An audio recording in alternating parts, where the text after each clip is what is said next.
কোনো একটা জায়গায় অর্থ বিনিয়োগ করছেন, সেই বিনিয়োগকৃত অর্থটা কত সময়ের ভিতর আপনার কাছে ফেরত আসবে সেই সময়টা বের করি কি আমরা পেব্যাক সময়ের মাধ্যমে। কথা বুঝাইতে পারছি? এখন কোশ্চেন হচ্ছে এই পেব্যাক সময়গুলো আমরা কিভাবে নির্ণয় করব। তো এই পেব্যাক সময় নির্ণয় করতে গেলে আমাদের দুইটা টপিক লাগবে। কয়টা টপিক লাগবে? দুইটা টপিক। একটা হচ্ছে হলো বছরের সংখ্যা লাগবে। কিসের সংখ্যা লাগবে? বছরের সংখ্যা। আর সম্ভাব্য নগদ আন্তঃপ্রবাহ লাগবে। সম্ভাব্য নগদ রকমের এইগুলো লাগবে। এই দুইটা জিনিস থাকলেই আপনি কি নির্ণয় করতে পারবেন?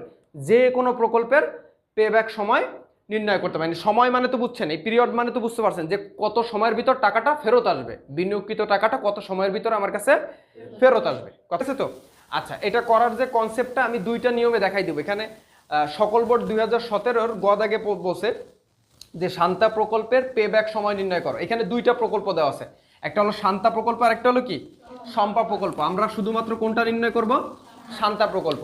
এখন এই শান্তা প্রকল্পের পেব্যাক সময়টা নির্ণয় করার জন্য একটা ওয়েতে করলেই হয়। আপনাদের মূল বইয়ে একটা নিয়ম আছে, ওই নিয়মে করলে হয়, কিন্তু আমি দুইটা নিয়মে দেখাই দেবো। আপনাদের একটা কনফিউশন হয়েছিল না যে ইন্টারমিডিয়েট একটা বইয়ের, যদিও আপনার এসএসসি, কিন্তু ইন্টারমিডিয়েট একটা বইয়ের একটা কনফিউশন হয়েছিল কিনা, তো সেই জিনিসটাও আমি দেখাই দেবো। কি বলছি যে নিয়মেই করেন না কেন উত্তর কি আসবে? সেম আসবে, একই আসবে। তো সেই জিনিসটা আমরা আজকে একটু দেখবো যে একই অঙ্ক দুইটা করব কিন্তু উত্তর কি আসবে? দুইভাবে করলেও সেম আসবে। তাহলে প্রথমে আমরা আমাদের বইয়ের যে নিয়ম সেই নিয়মটা দেখি। এজন্য আপনার প্রথমে দেখতে হবে যে কয় বছরের অঙ্কটা কয় বছরের? 6 বছর। তাহলে 6 বছরের যদি হয় ছক তার থেকে দুইটা বেশি। এটা হলো বইয়ের নিয়মে করতেছে, ছক তার থেকে দুইটা বেশি। একদম সহজে আপনারা টেনে ফেলেন, ঠিক আছে? ছক দুইটা কি টানবো? বেশি টানবো। তাহলে এই যে ছক একটা, এই টানলাম দুটো, টানছি বেশি। এবার যে কয় বছর সেই কয়টা। তাহলে অঙ্ক কয় বছরের? 6 বছরের অঙ্ক না, এখানে দেখা যাচ্ছে। তাহলে কয়টা টানবো? 6টা। 1 2 3 4 5 6। ক্লিয়ার? আর কলাম সংখ্যা সর্বদা 3টা হবে। কলাম সবসময় কয়টা হবে? 3টা। 1 2 3। ক্লিয়ার? প্রথমে এখানে আমরা লিখবো বছর। প্রথমে কি লিখবো? বছর। এরপর এখানে লিখবো নগদ আন্তঃপ্রবাহ। এখানে লিখবো ক্রমযোজিত নগদ প্রবাহ। আচ্ছা, পরে তোলেন, আগে সবাই একটু দেখেন। তো দেখেন, আমরা প্রথমে অঙ্কটা কয় বছরের?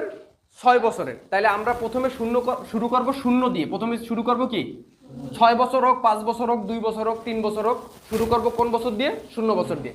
এরপরে কয় বছর? 6 বছর। তাই এখানে লিখে দেবো 1 2 3 4 5 6। হয়েছে কিনা বলেন? হয়েছে।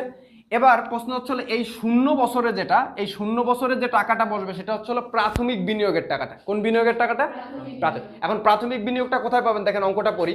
জনাব কিশোর 6 বছরের জন্য 7 লক্ষ টাকা বিনিয়োগ করতে চান। তাহলে এই 6 বছরের জন্য যে 7 লক্ষ টাকা বিনিয়োগ করতে চান, এটাই কি তার প্রাথমিক বিনিয়োগ না? বোঝা গেছে? তাহলে এই যে প্রাথমিক বিনিয়োগ, এই প্রাথমিক বিনিয়োগটাই আমরা এখানে মাইনাস ফিগারে দেখাবো। কি ফিগারে দেখাবো?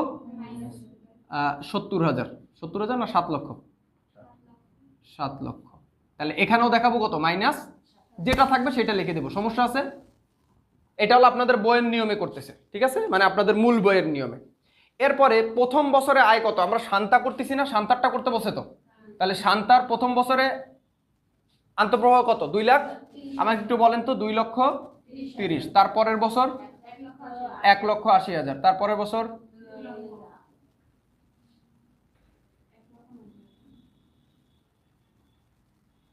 তারপর 1,50,000 এবং তারপরে 30,000। এইটুকু বুঝছেন কিনা? ঠিক আছে, বসাই দিলাম জাস্ট। এবার ক্যালকুলেটর ধরবেন সবাই, অবশ্যই সায়েন্টিফিক ক্যালকুলেটর হইতে হবে, ঠিক আছে? প্রথমে আপনি উঠাবেন হচ্ছে -7 লাখ। এই যে এইটা উঠাবেন, এই যে আমি যেটা বলতেছি এটা -7 লাখ উঠান। উঠাইছেন? এবার -7 লাখের সঙ্গে যোগ দেন 2,30,000। কত আসে বলেন আমাকে? তাহলে ওইটা কি -4,70,000 আছে না? তাহলে লেখেন -4,70,000। ওইটা ক্যালকুলেটরে উঠানো থাকবে, -4,70,000 ওইটা উঠানো থাকবে। ওইটার সঙ্গে আবার যোগ দিবেন কোনটা? 1,80,000 যোগ দেন। মাইনাস না প্লাস বলেন? হ্যাঁ, ওই মাইনাস 2,90,000 সঙ্গে 2 লক্ষ যোগ দেন। How can it possible? Minus 90,000, ঠিক আছে। মাইনাস 90,000 থেকে 1,90,000 বিয়োগ করেন।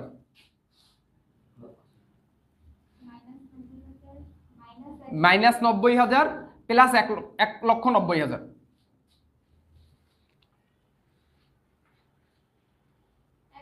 1 লক্ষ, 1 লক্ষর সঙ্গে ওই যেটা আসছে ওইটার সঙ্গে 1,50,000 যোগ দেন।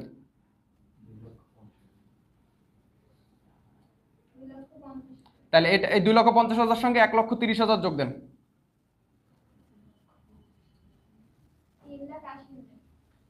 এটুকু বুঝছি কিনা বলেন? ঠিক আছে, এবার আপনারা সরাসরি, এটা হলো আপনাদের বইয়ের নিয়মে আমি করাই দিচ্ছি, ঠিক আছে। এরপরে আমরা ওই যে ইন্টারমিডিয়েট একটা বইয়ের নিয়মে করছিলাম না, যেটা একটু কনফিউশন হয়, দেখবেন একই উত্তর আসছে, ঠিক আছে, সেটা আমি আপনাদের দেখাই দিই। তো এবার আমরা বইয়ের নিয়মে লিখবো, অতএব পে ব্যাক সময় সমান সমান। আচ্ছা, এবার প্রথম যে কাজটা, সবাই আমি পরে তুলতে বলছি, আগে করার সময় কেউ তুলবেন না, আগে দেখেন। পে ব্যাক সময় প্রথম যে কাজটা, সেটা হচ্ছে আপনার প্রাথমিক বিনিয়োগ ছিল কত আগে সেটা বলেন। 7 লক্ষ ছিল। এই 7 লক্ষ টাকা কততম বছরে উঠে যায়, ভালো করে বুঝেন কিন্তু। 7 লক্ষ টাকা কততম বছরে উঠে যায়? যে বছরে টাকা উঠে যাবে তার আগের বছর নেবেন। কি বলছি? 7 লক্ষ টাকা যে তম বছরে উঠে যাবে তার আগের বছর। তাইলে আপনি একটু ক্যালকুলেটর ধরেন তো, 2,30,000 সঙ্গে 1,80,000 যোগ দেন।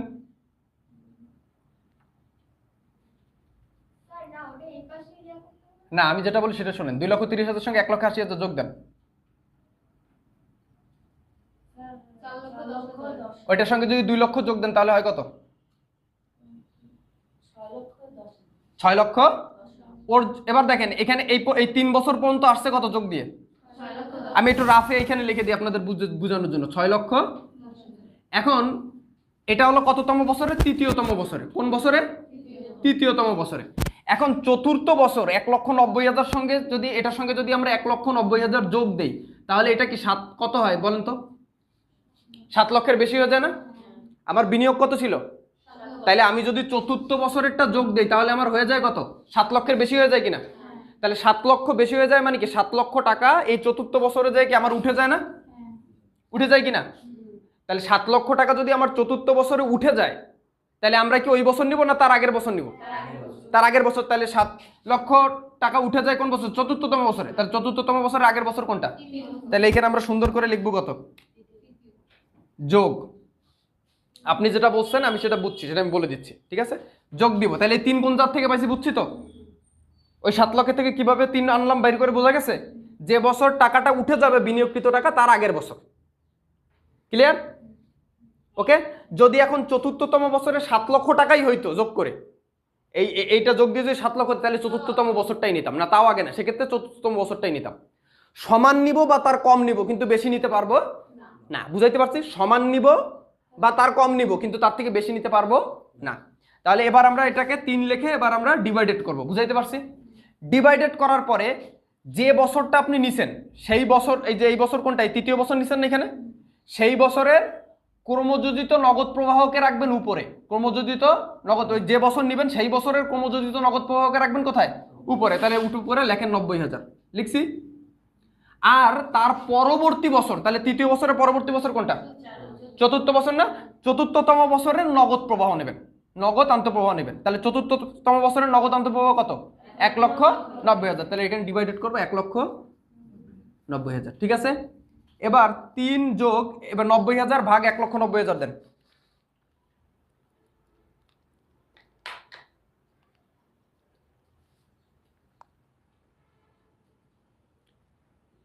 1,90,000 আর 1,90,000 ভাগ করেন। 0.47। যাক, যেটাই আসুক না কেন ওইটার সঙ্গে আপনি যোগ দিয়ে দেন 3, তাহলে যোগ দিলে হয় কত? হ্যাঁ, 3.47। এবং উত্তরে অবশ্যই কি লিখে দিতে হবে? বছর। বছর না লিখলে কি কাটা, ঠিক আছে। তাহলে শান্তা প্রকল্পের পেব্যাক সময় কত বছর বের হয়েছে? কত? 3.47। এটা তো গেল একটা নিয়ম নাকি?